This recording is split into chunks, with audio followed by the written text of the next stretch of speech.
You are listening to the USDN on the DSPN.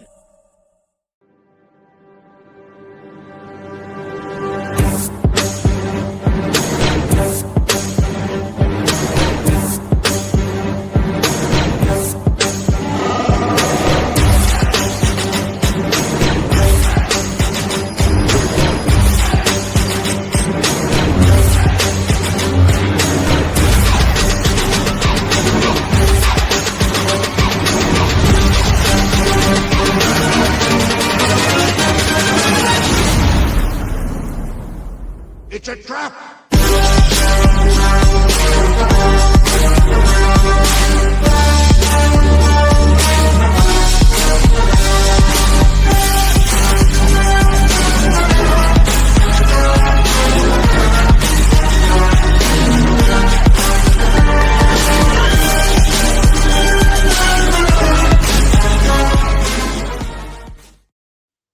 What is up, everybody, and welcome to the United States Department of Nerds, where we are for the people, by the people, and of the people. In a world where fiction often bends reality, what happens when comics decide to embrace it? Not superheroes born from fantasy, but minds forged in truth. Scientists, innovators, problem solvers, real people step it into the pages of a comic book to face real world challenges. Tonight, we explore a story where knowledge is power and imagination is grounded in reality. And just beyond that horizon, a different vision begins to take shape. One that could bridge the worlds of wrestling and comics and bring a new legacy to life on the page. He's no stranger to the Council, a returning voice in the world of indie comics. Ladies and gentlemen, the Council of Nerds is now in session. Todd, welcome back to the USDN. Happy to be here. Were you getting some type of relay as I was reading that? I mean, no, you froze up for the first second or so, but the sound was still going. Okay, no, it was just some really weird reverb I was getting, and I don't know why. But either way, All good. welcome back, buddy. Thank you. So for any of y'all who don't know, Todd was on the podcast in February. I knew that. I knew it was February. Mm-hmm. And ever since then, me and Todd have become close friends. We talk weekly about wrestling meet. And if y'all just watched AEW last week, you seen him with a big old sign that said, "Hire me, Tony Khan." Yeah. Which was really, really cool to see. And then he kept getting the cool camera views. They got him from all angles, like literally all angles. Yeah. I hit it back. I'm like, dude, why am I staring at the back of your head right now? That was And hilarious. he's like, what? Yeah, they got your good angles, bud. But for any of people joining you for the first time today, who is Todd Black? And go. So, like I said, I'm Todd Black. I'm the writer, creator of comics and novels. I've got over 50 books published with more on the way. I've done everything from superheroes to sci-fi fantasy, Disney Pixar style, crime noirs. I've done a Sherlock Holmes mystery novel series, a spacefaring novel series in the vein of Star Trek and Star Wars. I've done an autobiography for an AEW wrestler. And as we're going to be talking about today, I am the writer of a STEM education comic called Seekers of Science. So lots of stories. That's what we're here to talk about tonight. Yeah, I was saying, it's gonna be fun, and I've always got a new story that I want to make and create. So here's hoping I get to keep making them. You got a lot of free time on your hands, so Yeah, sore. I know.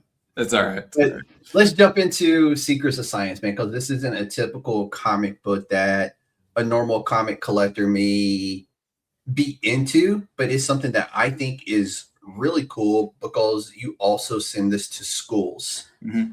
And you're blending like real world science with storytelling. And more than that, you're incorporating real scientists into the actual narrative of this story. Mm-hmm. So break it down for us. What is Seekers of Science, or SOS, at its core? So Seekers of Science, here's volume 1. is a true STEM education comic starring two real friends of mine, Tracy Fanara and Tamara Robertson. And in each issue or volume, we solve real-world problems with real-world science. So, for example, in volume 1, we talk about oil spills. We talk about a certain tree epidemic that was going on in Hawaii at the time, well before the wildfires. And we talk about VR and more. In volume 2, we did aquaponics. We did a special think tank issue where it was about a bunch of actual scientists that Tamara and Tracy knew coming together to talk about what would we be able to do if an asteroid actually was about to collide with the planet. And then in issues 7 and 8, we did a 2-part hurricane issue to show the various factors that go into both the preparation for a hurricane about to make landfall and what sciences go into the recovery element after a place has been hit by a hurricane. We have DIY experiments. We have interviews with experts. We do everything we can to make it both fun, easy to understand, and yet scientifically accurate. Dude, that's so freaking cool. Like, it reminds me of those old, those little, well, I don't know how old you are, but when I was in elementary school, like once a month on like a Friday, we would get this really cool, like newspaper style, like fold out packet that would have like word puzzles and like matching things and then have like science facts and cool stuff like that in it. There's like 3 or 4 pages of like I said, it was newspaper style, about the same size as a notebook page. And I always thought those things were really cool. And that's kind of what this reminds me of, only in a much cooler comic book format. Like, I wish it would have been comic book format back then, because I would probably still have them. Yeah, well, that was one of the things that made this appealing to me, was that, growing up, I was not the science kid in school. I understood it. There were parts I liked, I guess, but it was just something I wanted to get through. And there were times I just didn't understand it. And because of how school is, they don't try to make it resonate with you. They just try to teach it to you. And then they're like, here's what it is, go and learn it. Like, that doesn't work for everybody. But with Seekers of Science, we're trying to make it so it's easy to pick up, easy to understand, but it's full of information that you might not have realized about, VR or trees and beetles or, oil spills and all of that. And then you go, oh, so that's what they can do. It's not just, we're not just saying it with words, we're saying it with visuals. And comics is an amazing medium to help potentially inspire the next generation of STEM creators. No, and it's really cool. And kind of like, how did this idea for this comic book come about? Because I know you're full of wild ideas and we talk about them quite often, but how did this one in particular come about? Well, that in itself is a funny story, because it's about how I met Tamara and Tracy. So they were, okay, let me just ask you this. Do you remember the Mythbusters series? Oh, do I remember I just wanted to make sure. Come on. Mythbusters was one of my favorite series ever. I still watch it every day on HBO Max. That's what I was about to say. I'm like, and you're not still watching it like me? I am. Every night. It's my wind down show as I get ready for bed.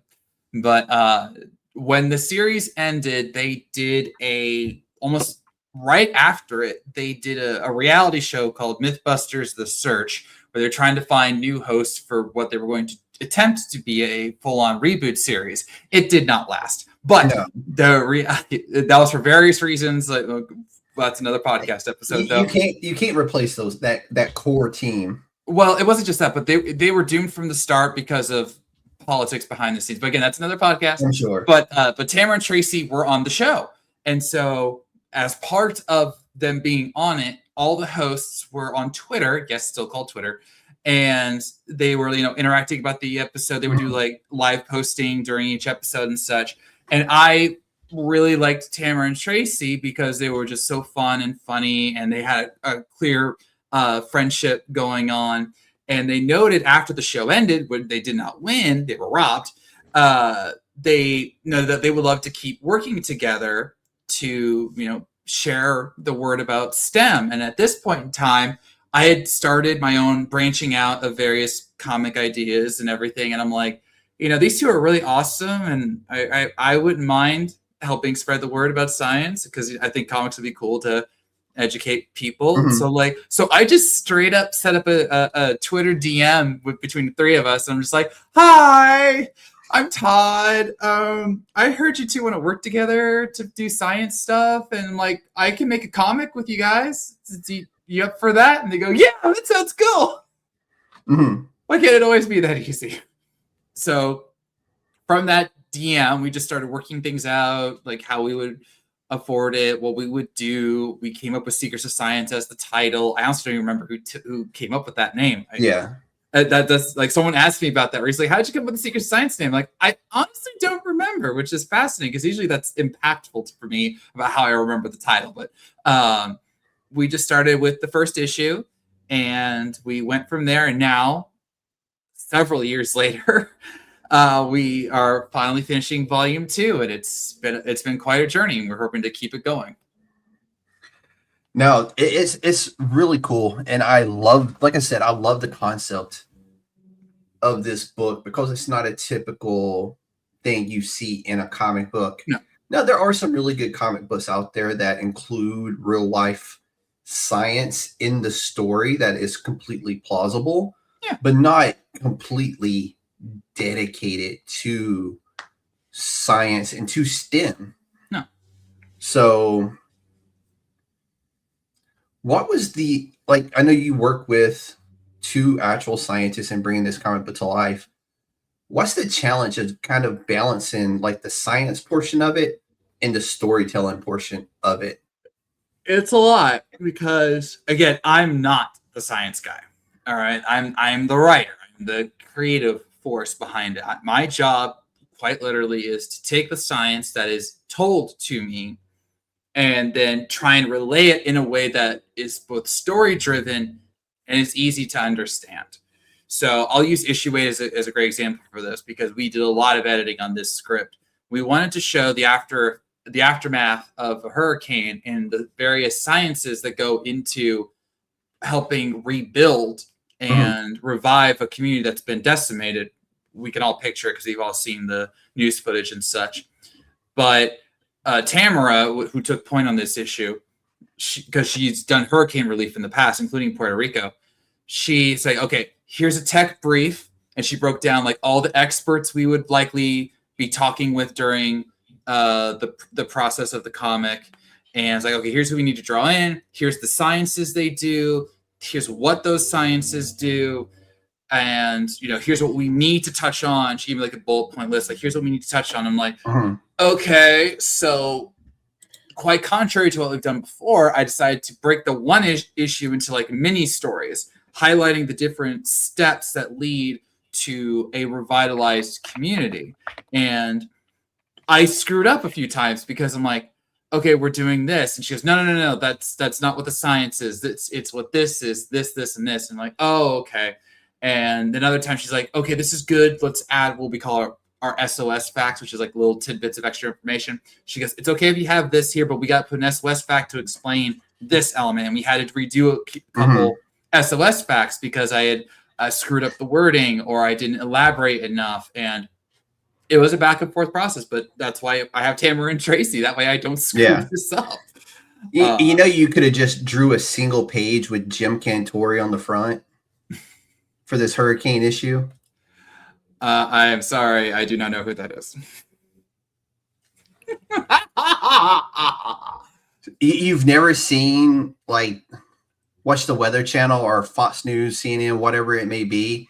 And there's that guy that's always on the scene of all the hurricanes. And he always over dramatizes things. Well, it's like Jim Cantori. Okay, that I know. That I have seen. It's ironic you mentioned. It's ironic you mentioned Weather Channel because Tracy is really close with them. She's been on there numerous times. But no, I am not a fan. I am not a regular watcher of Weather Channel or various news programs. I know like what you're seeing because he's like they're always wet and they're always like, the hurricane is starting to landfall. Like they're getting pushed by the wind. Yeah, that I just didn't know the name. So. Yeah, no, that's Jim Cantori, and normally when he shows up in your town, things aren't going to look good for your town. Yeah.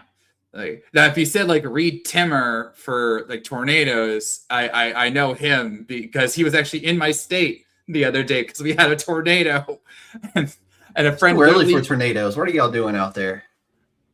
What? I said it's too early for tornadoes. What are you Midwesters doing out there? Oh, I have no idea, but according to my local weatherman, we have already had like 100 tornado warnings in 2026 in just Illinois. And like every other area around us is like had like no more than 15. I'm just like, why is it Illinois? It's so annoying. But we'll probably do a tornado issue down the way. Yeah, no, that's a good. And you call in the storm chasers. Yeah, that'd be a really cool one, actually. Tracy knows Reed Timmer, so it's definitely not out of the realm of possibility. So, is there any instances where you kind of have to dial back the science or the story to make one or the other work?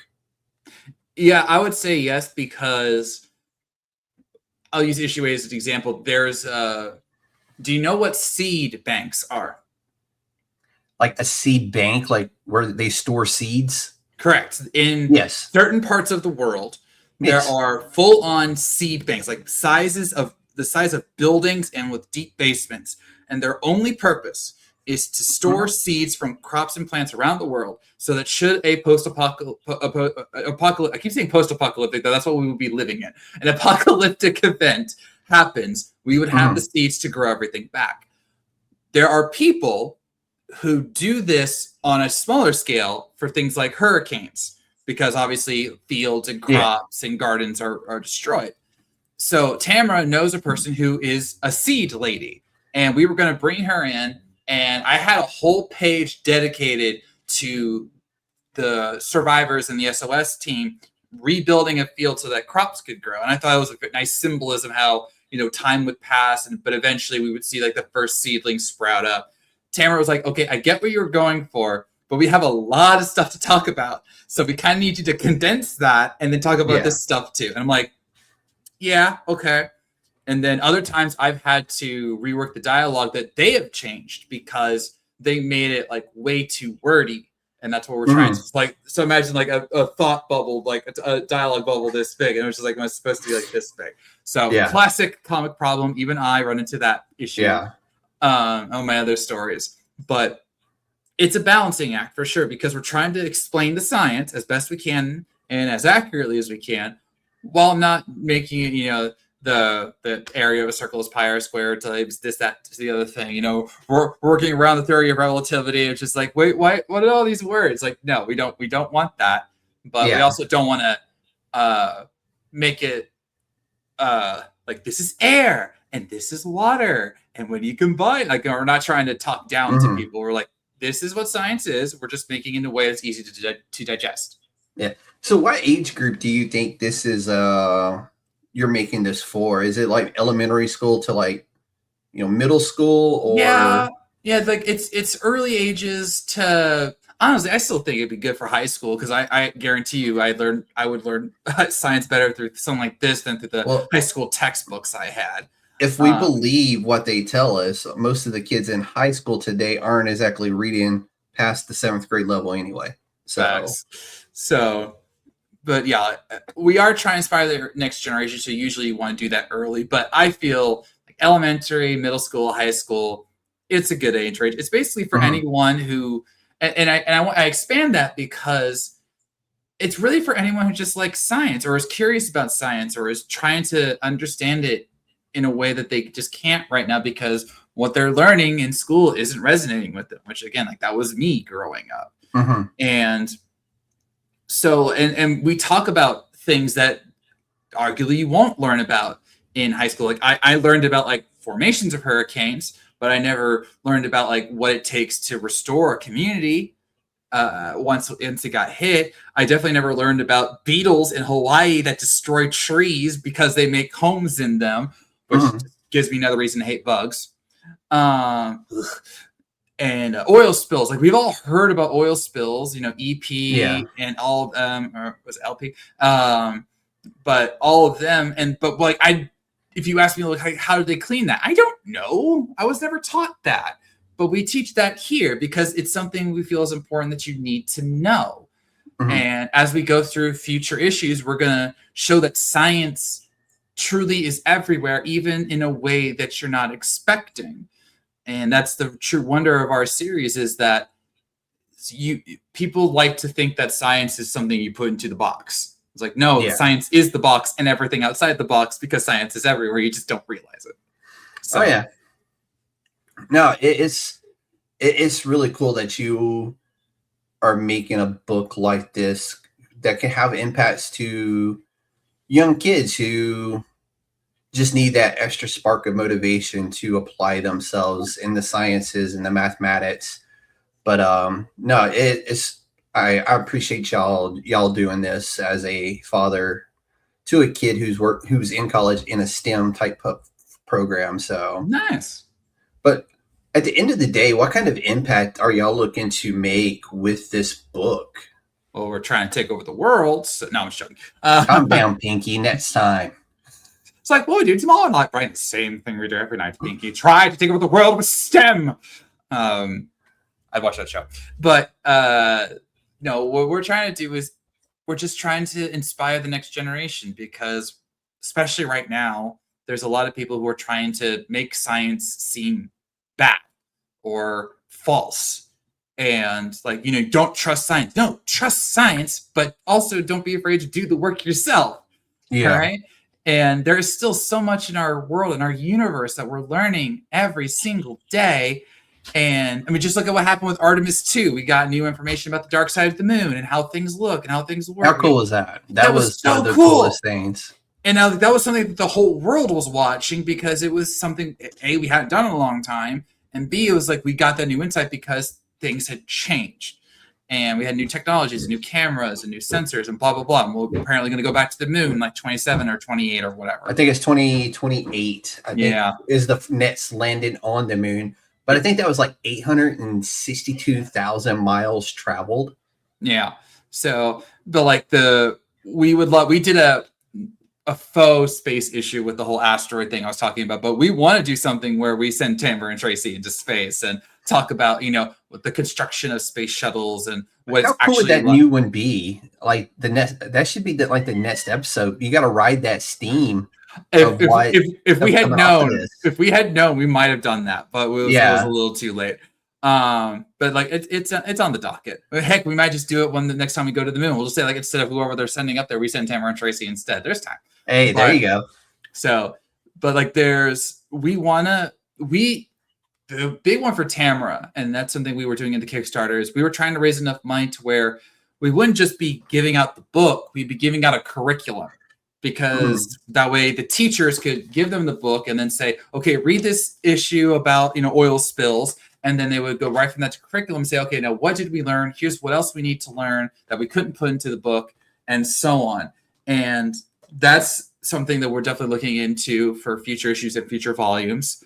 We want this to truly be an education tool, so you can see it in schools, in libraries. That was a big thing we did on the Kickstarter, was we had outreach packs to where you can get like multiple copies of volume 1 or 2, and that way you could distribute them to places you think might like them.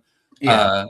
But we would love for this to become synonymous with various STEM programs. We already donate to STEM. We've donated over 1 million copies across Comic-Cons and STEM camps and schools. So like we're trying to definitely expand our outreach even further. So we think that the potential is there. And then if we really wanted to say, like, what's our dream, we want a TV series.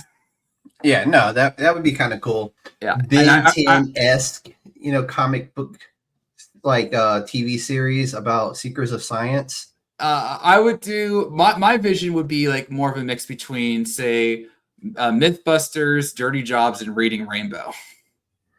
Then we add the Ben 10 element. It really stuck on Ben 10.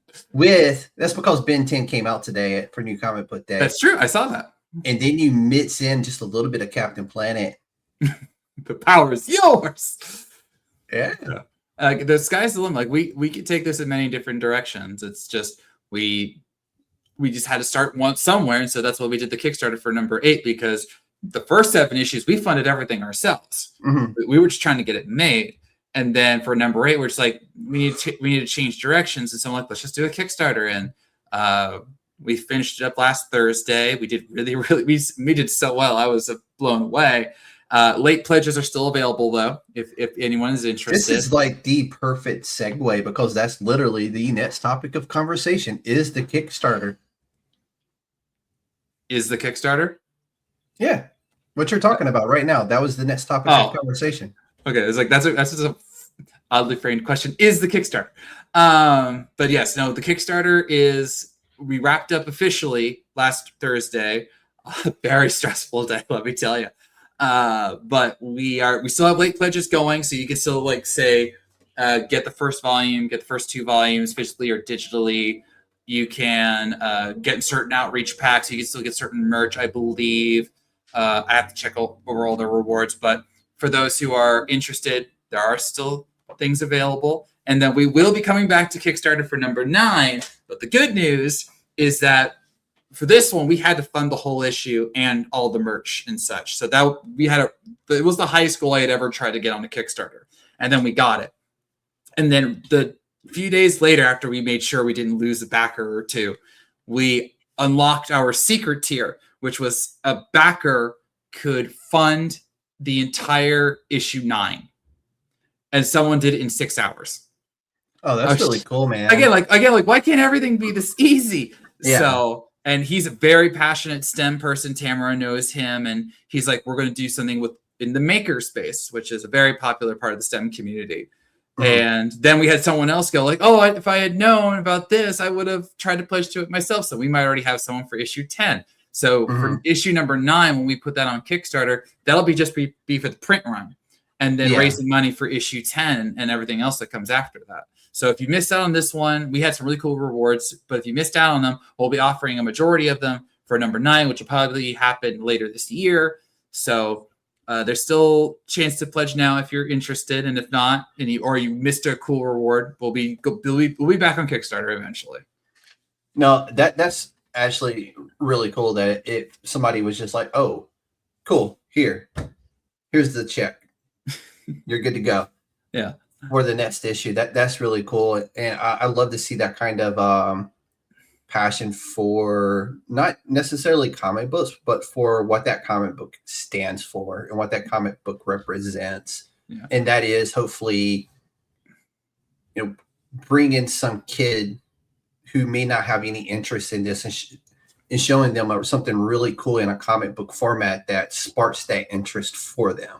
Yeah. So that to me is really cool. And I'm probably going to say this probably 15, 20 more times throughout this whole episode that this comic book is just really cool, man, because it represents so much to a community, that, well, my daughter's been out of school now for 2 years, going on 3 years now, but you don't hear a lot of people talking about STEM anymore. It used to be all over the place. Like, it was just available and it was talked about and it was shared, and there was so much emphasis being put on STEM and STEM programs, and you don't see it anymore, or at least I'm not seeing it anymore. But again, my kid is no longer in school, so I don't know really. Well, you're not wrong, but especially with a certain administration, they're trying to kill it in so many ways, and that's arguably another reason why SOS is so important, is that we have 2 amazing female scientists trying to show that's another really cool thing, that it is being led by 2 females. Oh yeah, and make no mistake, I may be the writer, but this is their book. Okay, like I am here to help. I'm literally donating my services because I believe in this book so much. But this is their book. This is their field, and I am happy to be supportive of them and help them in it in every way. But early on, we wanted to not just make this book to appeal to everybody, but to show young girls and young teens that, you can be a woman in STEM.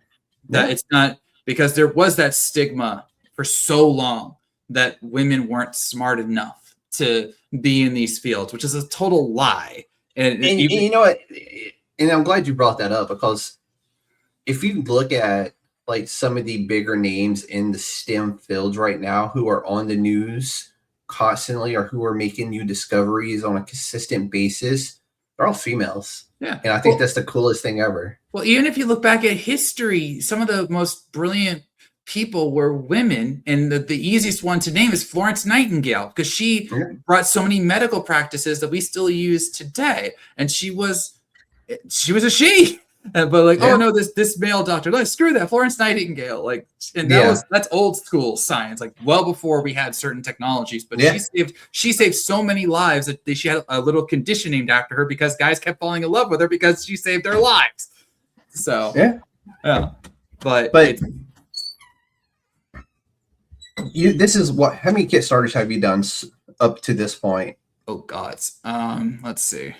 I can't remember your number. I looked. It's a lot. We went live. It's a lot. But see, we got 5 for home, 6 for 10,000 miles. I've done 12 for Tokyo, so that'd be 18. Take the House was 19. That was my highest comic. So this was 20, I think. Yeah, I couldn't remember.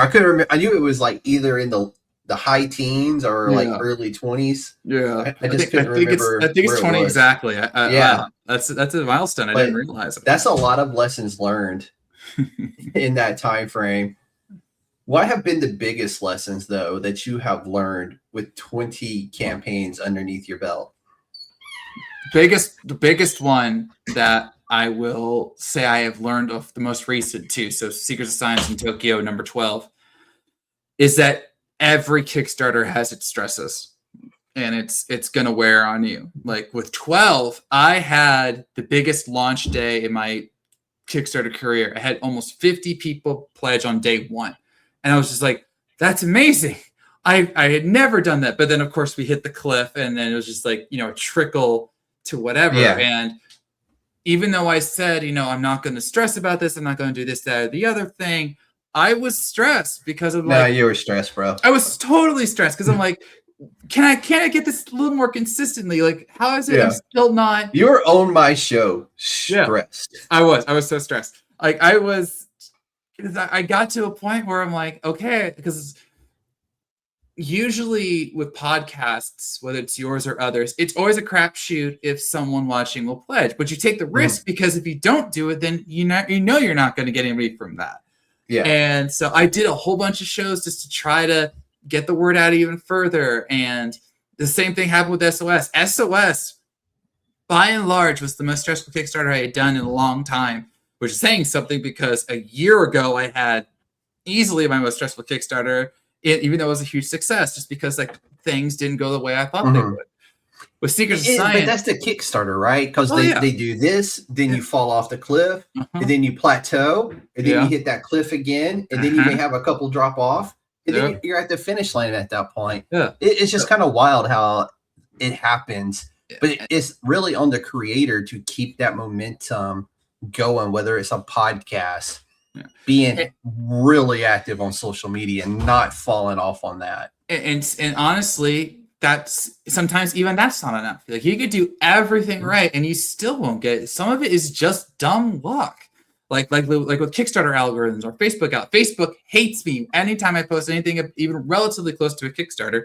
But then I do a certain wrestling post the other day and I had like 50 likes, which is the most I've ever had in years. Which is wild because like I noticed here recently, like as I'm sharing like the releases of certain podcasts, like my videos aren't being shared to groups. Like I share them to groups, but I'm not getting the notifications that they're actually going to those groups. So I think honestly, Facebook has an issue right now. Well, it's got a couple issues, but that's another podcast topic. Yeah, we don't do that here. But with Kickstarter for the SOS Kickstarter, I knew going in it was going to be different because I was going from an anime comic with a dedicated fan base, action, adventure, fun characters, to a STEM comic, which, as you noted multiple times, is not what you typically expect from a comic book. And sure enough, the first couple days, we had done well enough, but like our backer count was so low. And no joke, the first 3 backers to the campaign, 3 out of the first 4 backers to the campaign were spam bots. Like it was infuriating. It was. I'm surprised Kickstarter hasn't figured out a way to kill them yet. Yeah, I know a lot of websites have that where if it's even remotely looks like spam, they just immediately they kill that profile. Yeah. And one of the spam bots pushed like $60, and then of course they canceled in a few hours. So that's just like, you're hurting us. And then we get to like a certain point, and we went almost a full week without any pledges. Then I went on to a friend's podcast, and I got a surge, and then we had like a one backer the next day. Then we had a huge surge the next day, but then we had another valley. And even though this was by and large my most funded Kickstarter ever by a large margin, not the least of which was because of that Fund Issue 9 pledge we had. Thank you, Abraham. It was my lowest backer total, I think, ever. We had 64 backers, and that included 2 late backers, one of which was a friend of mine, who's a teacher, ironically enough. Yeah. But like compare that to Tokyo, where for number 12 I had 118 backers.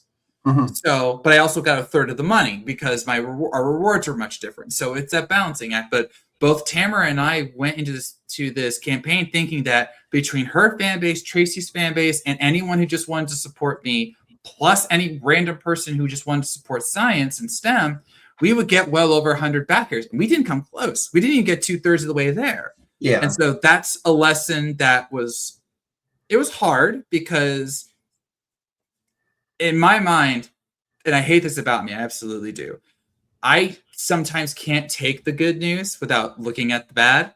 Yeah. Like I think we're all guilty of that, though. Yeah, especially creators. But like, if we brought up the page right now, and this is not a lie, you can see this for yourselves, ladies and gentlemen, if you go to the campaign.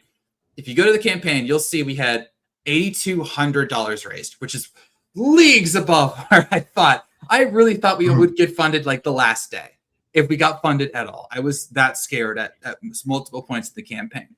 But we raised $8,200. But then I look at the backers. I look at how many were like loyal to me and how many were certain big backers that absolutely helped get us there quicker. If we hadn't gotten there, we would never have gotten there at all. And, and I worry about that because I'm like, does that mean we won't have as many backers next time? Like, what will it take to get that backer count higher? I'm already stressed about that. But it was hard to correlate the great news that we had gotten 8 funded, we got 9 already paid for, so much money raised, and then I look at the backer count, I'm like, we could have gotten more because I know there's other people out there who would love this, and yet we somehow just didn't reach them, despite me and Tamara doing numerous podcasts, including yours right now, and posting on social media all over the place. Like Tamara had a literal schedule of posts that she did on Instagram to reach her people, and like we had dozens of likes and comments, and then maybe like one person from posted or pledged because of the Instagram videos. I'm like, what did we do wrong? I was doing Facebook ads, which I never do, because I was following a friend's advice about how he got a bunch of backers for his campaign, which those was are so hit and miss. I know, even the ones on Instagram are like that. I learned that the hard way, and I think I was the problem. It's me. I'm the problem. That's right. I know Taylor Swift references, but I tried it because a friend of mine had some great success with that, and yet I couldn't crack the code, and so I didn't even run an ad in our final week just because I had no success previously, and I had some other things going on, so money was a bit tight. But if I was to do it again, I would have maybe Tamara and Tracy be the focus of it, because maybe they don't want to look at my ugly mug talking about science, but they'll listen to their very lovely faces talking about science, because that's how the world works. No, that's what I was about to say. I'm like, that's exactly how the world works. So if they go on a podcast, it's going to put more eyes on the product just simply because it's 2 ladies of science. Yeah. And I know it's odd to say that, you as the writer, but they are the faces of it. So yeah. I don't know. It's something to try next campaign, right? Yeah. We learned things, and I even did because this was the first Kickstarter, like legit, that I had a team that was going to help promote alongside me. Usually I only had my artists, and even then my artists for Tokyo and for my other ones don't have social media. So outside of Facebook, that's wild to think about. Yeah. Well, they're international artists, so I understand it. But like they have Facebook because that's how we connect. But with Tamara Tracy, I was just like, they're going to take the brunt of it. They're going to bring their fans into the mix, and I will get to relax. Hey, we can experiment on the next Seekers of Science. Yeah. We will have both of them on and see what the push looks like in the first week. Yeah. Then we'll bring you on like afterwards and we can compare the two. Yeah, we're doing science. So, but like it's a learning experience. Kickstarter, if nothing else, even when you succeed, it's a learning experience because and I told the ladies, I did a post-mortem, which I never had to do before because it's usually just me and my artist. And so I was like, okay, here's what we did well. Here's what we should be proud of. Here's what we need to improve because like we could improve, especially going forward. And our hope is that for when we do the Kickstarter for number 9 and onward, we just keep building up the community so that we bring in more people, say like, this is helpful. This is awesome. This is going to educate. And we can grow this to however big we can make it. So even though it was incredibly stressful, we got funded, and that was amazing. Hey, and we have number 9 funded. Priority number one. Yeah. Get funded. Exactly. And I told them, like, the number one thing is we get funded. That's the only thing that matters. And then we worry about the other stuff. So yeah. And again, I know, kid, when I say this, if they want to come on the podcast to promote the next one or just to promote female scientists, I can make it relate back to comic books one way or the other because I am a comic book podcast. Of course. I would love to have them on because you never know. It's for everybody, right? Comic books are for everybody. Yeah. And that's what we're trying to show here is that even if you're a science STEM person, there's a comic for you. And we're trying to be that for them. And that's one of one as far as I go in my head. Yeah. I mean, there's some other really cool comic books out there who apply some form of pseudoscience, I guess. Pseudoscience, yeah. Pseudo. I like pseudo. Pseudo. So you see where I was going with it. See, you knew what I was talking about. Oh, dude, I always love talking to you. I'm not even bullshitting. We're gonna shift gears, man, because this is something that 100% caught my attention, and honestly, it was the coolest thing ever when you sent me that cover with no colors, no nothing. It was like, hey, what do you think of this? And I didn't know how to take you. I was like, are you wanting me to critique this? Or are you just asking me if it looks good? I'm like, because it looks great. And then you were like, no, tell me what's wrong with it. And then I'm like, well, okay then. And it turned out like absolutely amazing. I did not use it in the promotionals because we're going to do this. Okay. Let me go over to this handy dandy folder of mine. Mm-hmm. I'm going to bring it up and I'm going to present a share screen, a window. We're going to do this. Add to the stage. Boom! Dude, this shit with the color, man, turned out so much better. Yeah. Like, I was trying to envision how this was going to look with color because, like I said, we were just going back and forth with the with just the inks and the drawings. And once the colors got added, then you're like, oh, that's Nigel McGuinness, that's Brian Danielson. We got Adam Cole, the Briscoes, Athena and Bandito. And I was like, yeah, that's so cool. Yeah. So for those who don't understand what's going on here, this is a custom art comic cover made by my dear friend, Alex Garcia. And last Saturday, I was at AEW Collision in Peoria, Illinois. Great show. And it really was. It really was. And really I had a show. And as our dear chairman noted, I had a sign that said, hire me, Tony Khan. And I had an arrow pointing to me, but when there was a point where I couldn't hold it up high for one reason or another, I had that cover under it where the arrow would be so I could show it off. I have been trying for the last 7 years, like legit, to get hired by AEW. And I have pitched them multiple comic ideas, one of which was called AEW Origins. Sounds familiar, I know. But I eventually got a no from them 2024 because they have a deal with Warner Brothers Discovery. So naturally, which is DC. So they had like basically a first dibs thing where if they were made a comic book, it have to go through DC Comics, which they did eventually do. They did a full-on DC just this year. Yeah, just this year. It's DC Warner AEW crossover.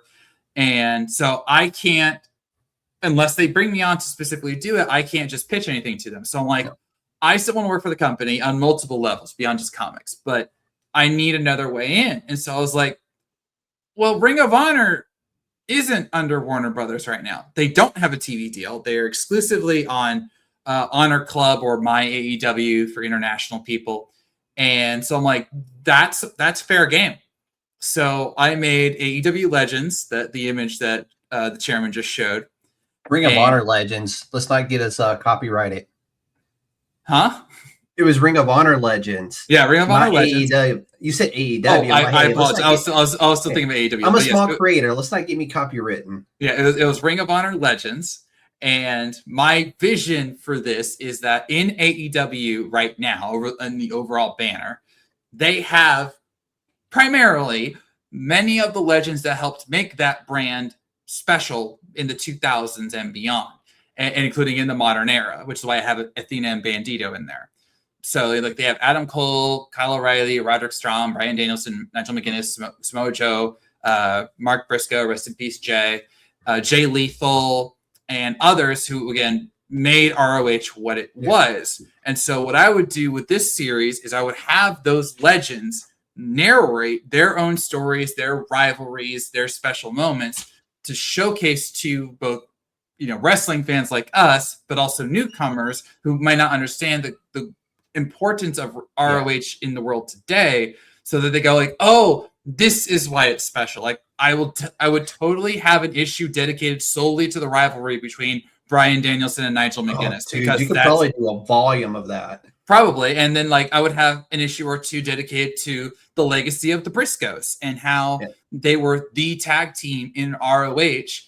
And then even after the passing of Jay, Mark, kept going and he became world champion. So I got to ask, would we get a couple of issues on El Generico?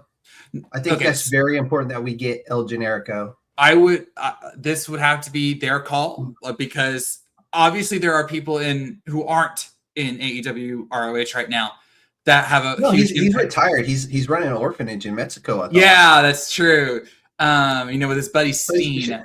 But I would love to. I don't know if legally we can, but we could try.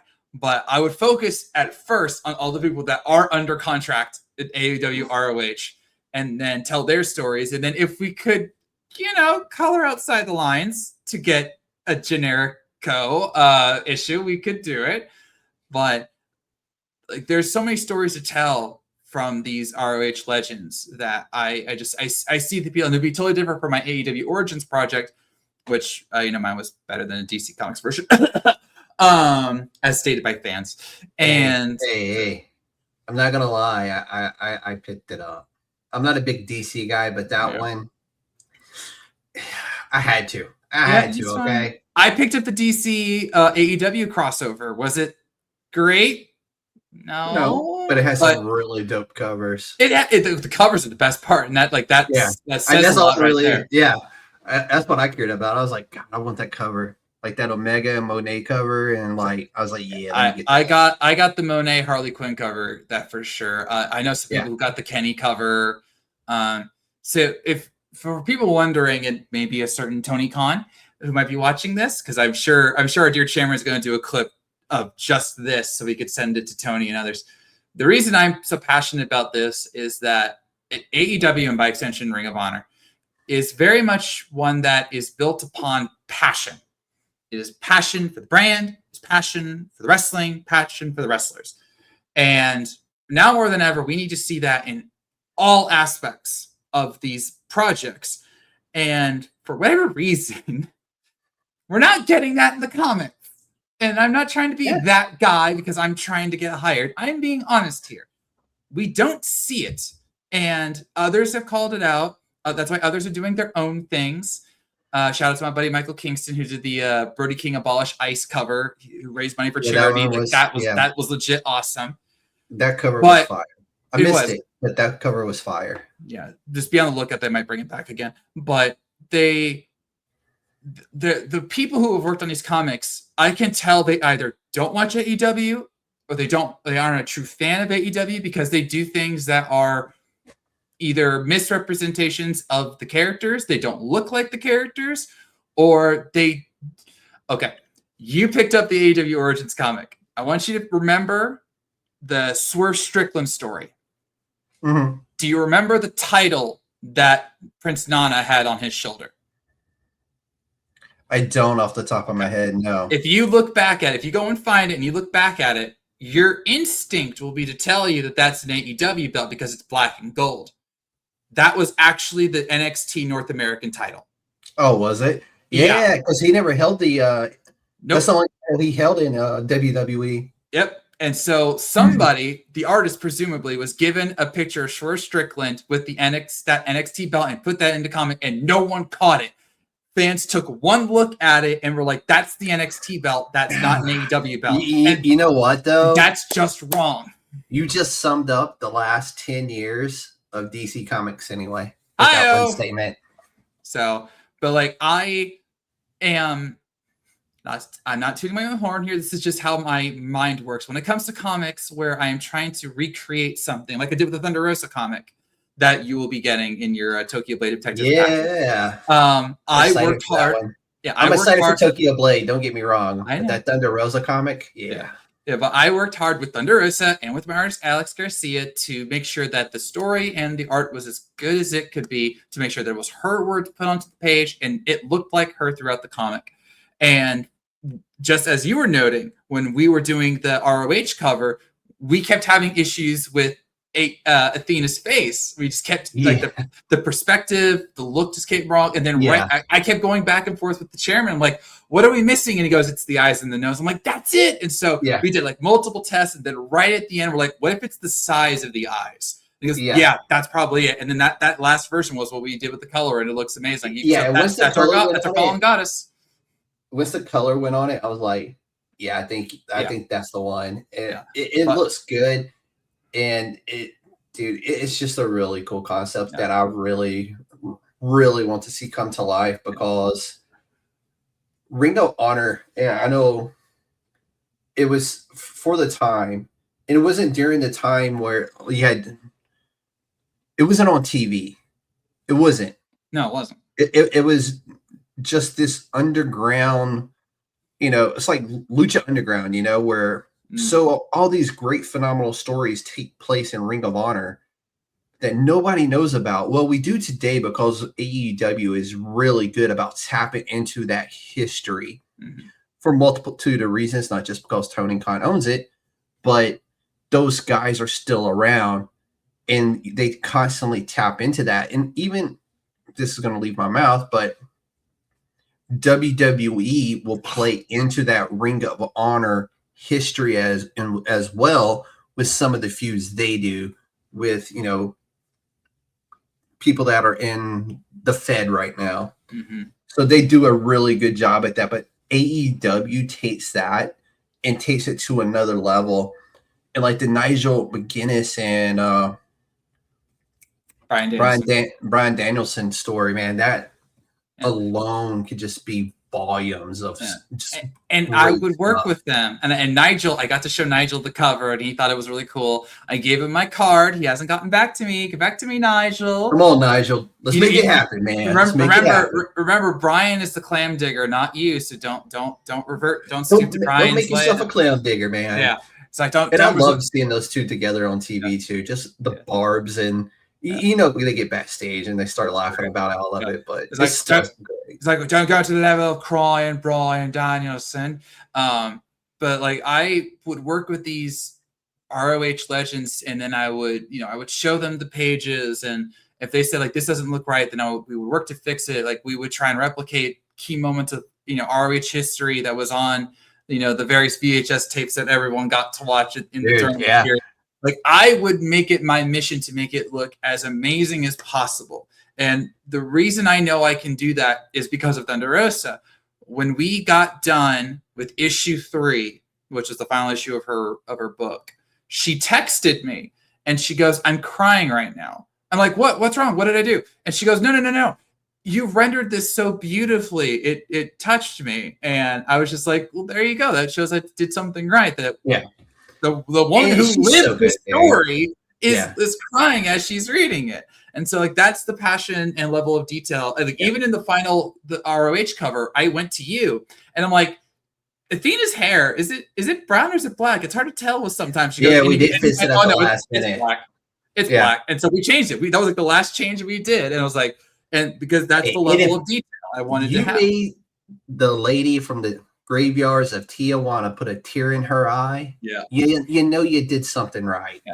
And so like that's why I'm trying to make this ROH Legends book happen and just to get hired by AEW, because I know I could bring the passion that they're known for to this different comic form. And you know, with everything that's going on with ROH right now, and in the good way with the new tapings in Jacksonville, and them trying to like amp up the visuals on the product, you know, bigger and better matches, and of course all the great pay-per-views that they do. I feel that this will be an instant seller for the ROH fans because new ones will want to learn more about its history. The veterans who've been here since the beginning will be like, oh yeah, they're going to do the Brian Nigel saga. Yeah. This is going to be awesome. Like this will sell. Yeah. So we're just asking for a chance, Tony Khan, to give me a chance to pitch this to you, please. When you do the Briscoe brothers, that final brawl with FTR, I was there. Oh yeah, yeah. Me and my buddy were there, and I kid you not, the echoes of the chops that they gave each other, I can still hear. Hard. I can still hear those chops. Yeah.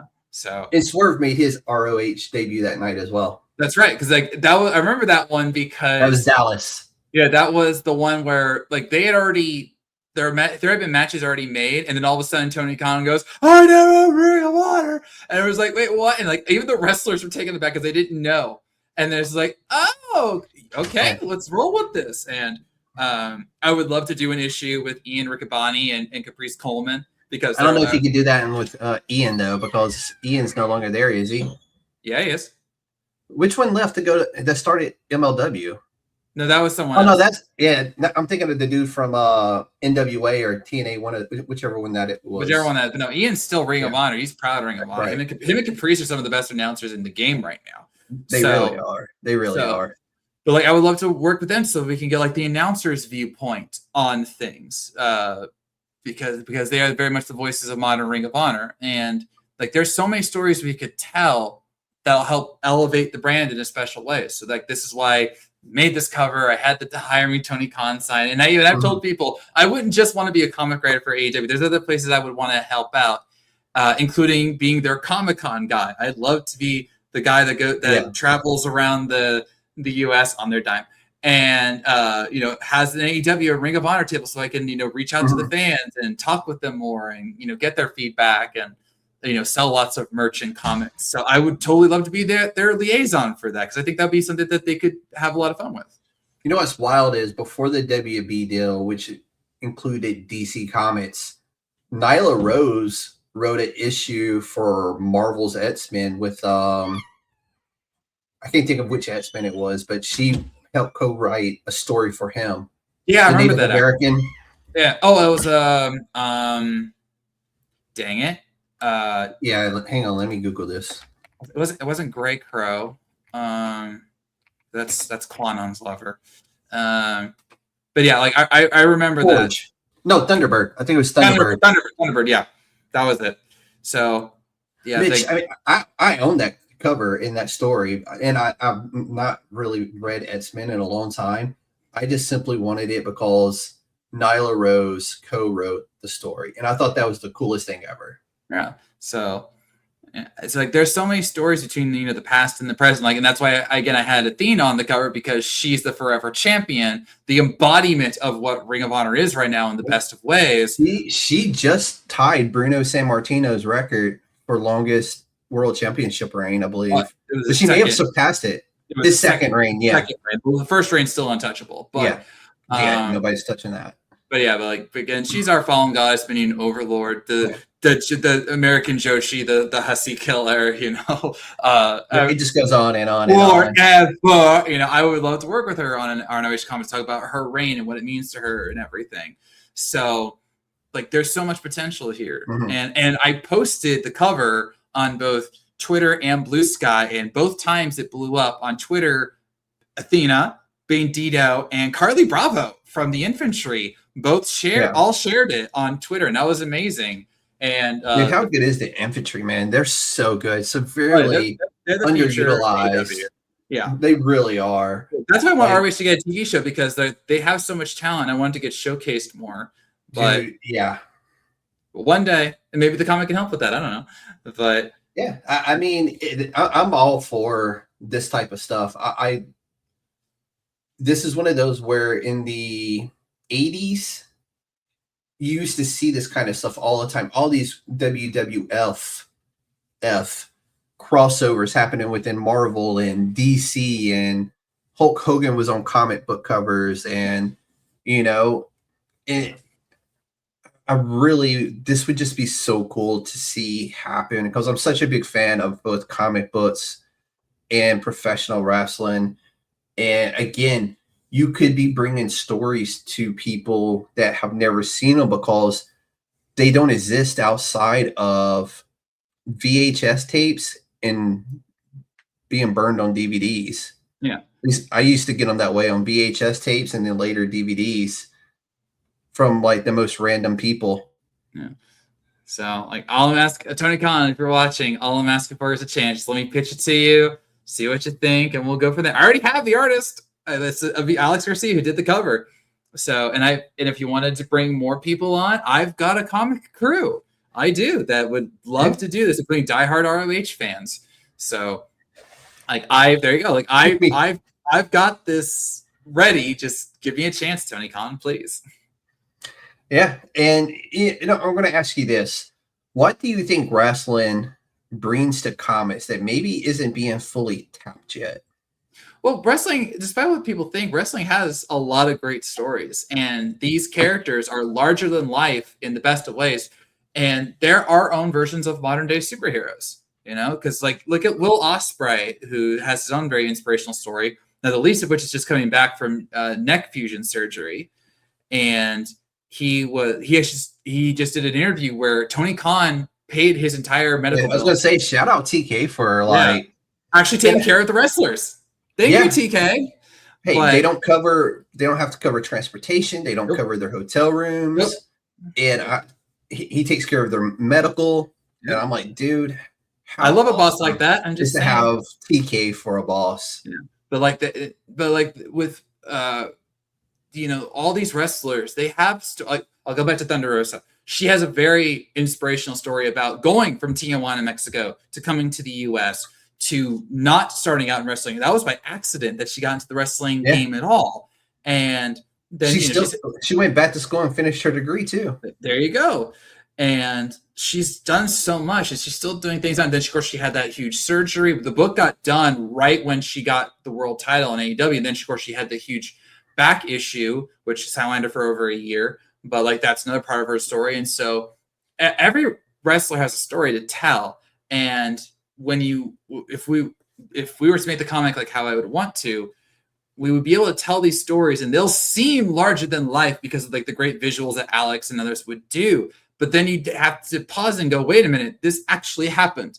These people actually went through this, and then they overcame, and then they did these great matches, and they had these legendary rivalries despite all that they've gone through, and that makes them. That will help them resonate with fans new and old even more. Which is why I wanted to do the original AEW Origins comic. Yeah. I want to talk about the actual origins of the wrestler, so that people will go, oh, that's why this person is like this, and so on and so forth. So yeah, I would love to see, even after this, like, say for instance, this does happen, and eventually Tony Khan goes, okay, we can do this now for AEW.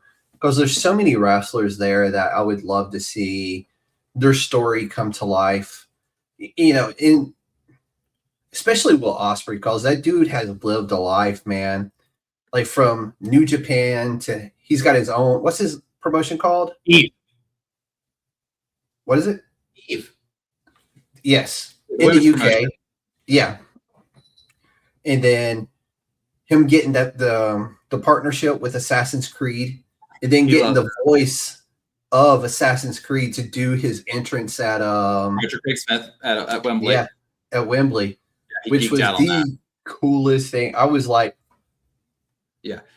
I got to interview Ospreay once for a site I sadly no longer work for, but when I brought that, I was like, bro, they were so awesome, bro. I got to talk to Richard Craig Smith, and like Ubisoft wanted to do another voice for the intro, and he goes, no, bro, if we're going to do this, it doesn't matter that he's not in Assassin's Creed Shadows. You have to do Roger Craig Smith, bro. And yes, I do a great Ospreay impression. Thank you very much. You really do. I was very impressed by that, bro. But he lives for this, and I would love to do an Ospreay comic one day because he's got a great story to tell. But for now, I will be more than happy to tell the story of ROH in its many forms and through its many wrestlers. And then as the product continues to grow and gain even more prominence through its great wrestling that it has, there can be more stories to tell. So, anytime, just give me a chance. Yeah, no, dude, I'm digging it. Hey, I'm all in. I know, all in. See what I did there? Yeah, and I will go all out for this comic. Dude. Yeah. Okay, there's going to be a lot of people who listen to this later that go, the fuck were they talking about? Watch the whole show then. Yeah. Watch the whole show. Watch wrestling, dang you. Yeah, please. It's not... the stigma of being a fan of these products is still dumbfounding that people still look down at people like us who love this product, and it's some of the most entertaining TV out there. We're getting stories, we're getting the wrestling in the ring, the athleticism, and and it's so cool to see. Like in Tony Khan, shout out TK because he has put together some fantastic stories. They used to say, "Oh, AEW, Ring of Honor don't tell stories." Liars. Bro, the stories over the last year and a half have been some of the best stories in wrestling. Yeah. And don't care what anybody says. Oh yeah, ignore the haters. Just enjoy wrestling, everybody. Ian Riccaboni reference. Yeah. But look, I would not be trying for 7-ish years to get a job in AEW if I didn't have a serious passion for it. I have other dream jobs I could be going for, and I have been trying to go for them. Don't get me wrong. But AEW is the one that I've constantly tried to get because it's everything I've heard and seen from the company says this is a place I'd love to work for. I know that TK is passionate about this. I can match that passion. The wrestlers in the locker room are amazing. I'd love to work with them.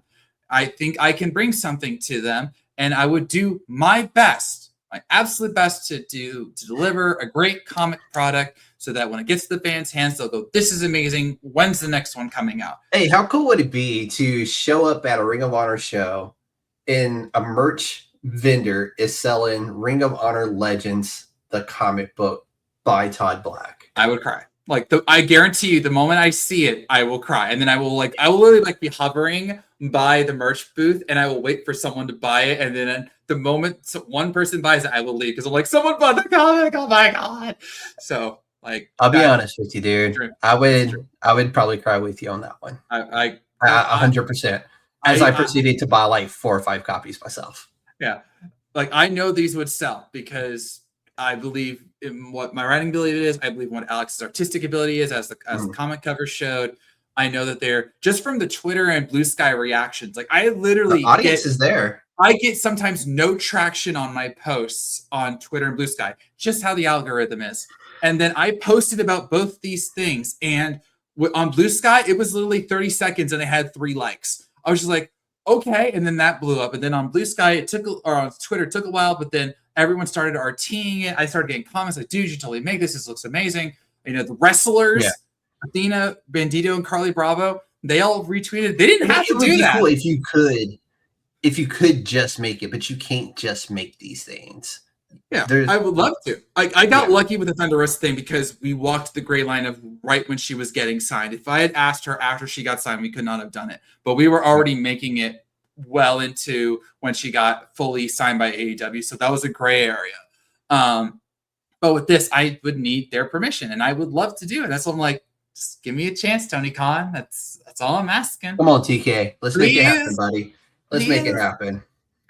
But let's start bringing this home, man. Yes. All right, let's wrap it up. I mean, where can people follow you? And I just realized you had an Instagram like 2 days ago, so that's on me. It's all right. Well, as my handle says, this is @Guardians_com. That's my Twitter and my Instagram handle. I'm on Bluesky. Let's see. I actually have it here. Just look up Todd Black, Bluesky. You'll just look for my hair. You'll see it. You'll see it. Can't miss it. So that's the main thing. Secrets of Science does have a Facebook page, so please go and check that out. Follow it so that you can get updates on when we do, releases for issue 8 and build up towards the issue 9 Kickstarter. And those are the main places. Yeah. So give me a shot. And hey, if you like Ring of Honor and you'd love to see this comic made, please let me know. Yeah. Keep tweeting at Tony Khan. Keep tweeting at Ring of Honor. Let's make this comic book happen, man. Because to be fair, I kind of want to sit it like right here. Yeah. Yeah. This book, I helped the writer get hired. You're welcome. Exactly. You don't think I won't use that's going in my freaking my LinkedIn, man. That's on my resume if that happens. Yeah. But all the links that he just mentioned are down below in the description of this video. As always, what's next, man? Well, right now I'm finishing up the Kickstarter rewards for Tokyo Blade Detectives number 12. So hopefully going to get all those up. The digital copies have all been sent, but physical copies will be sent out soon. We are, because the Kickstarter for Secrets of Science, which is in the link description below, is done. We are working on number 8. Alex has already cranked out a few pages because he's awesome like that. So that's the next focus. I just got done editing the 3rd book in my As You Wanted to Stars novel series, my tribute to Star Trek Star Wars at Babylon 5.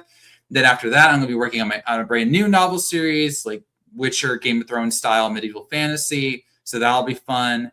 And then I'm taking a break on comics for now, just because I've already done a lot this year, and we'll just see where. Unless TK hires me, because then I'll be working on Ring of Honor. Yeah, so we start right away, right? I would start right away for you, TK. Hey, as long as I keep getting those hints dropped into my messenger, like, hey, look at this. Yeah.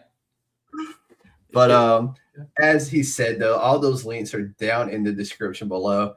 Todd, always fun to have you on. Fun to have you as a friend, dude, because I love when you hit me with like, hey, dude, you got a second? I'm like, yeah. I hit you up because I knew you would care enough to, okay, her face doesn't look right. Oh, yeah, we got to tell this story.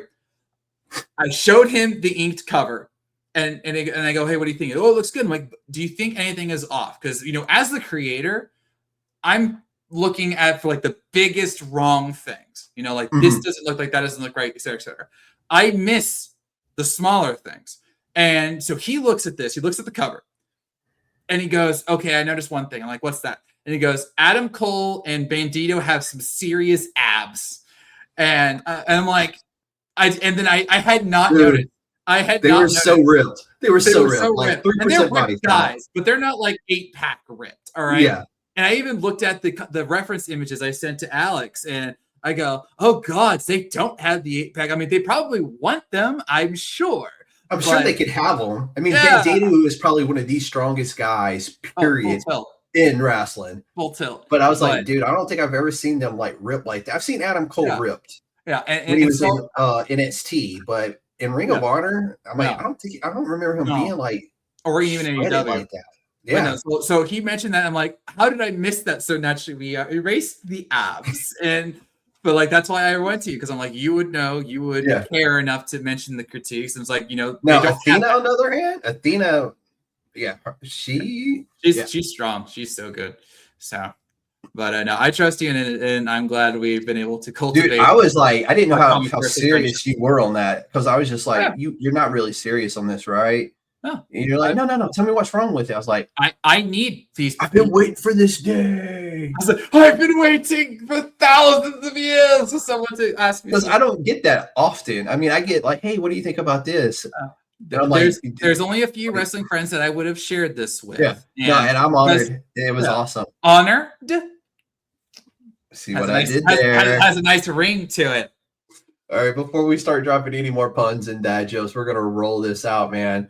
So this is what indie comics are all about. Not just telling stories, but pushing boundaries, blending education with entertainment, reality with imagination, and opening doors to entirely new possibilities. Todd is building something different. And this is exactly the kind of vision that the indie space thrives on. If you enjoyed this conversation, make sure you like, follow, and share, because this is how we continue to spotlight creators who are building the future of comics. Ladies and gentlemen, this has been the United States Department of Nerds, where indie comics come to life. Ladies and gentlemen, the council is adjourned. Y'all be safe out there. Happy Wednesday. Watch wrestling.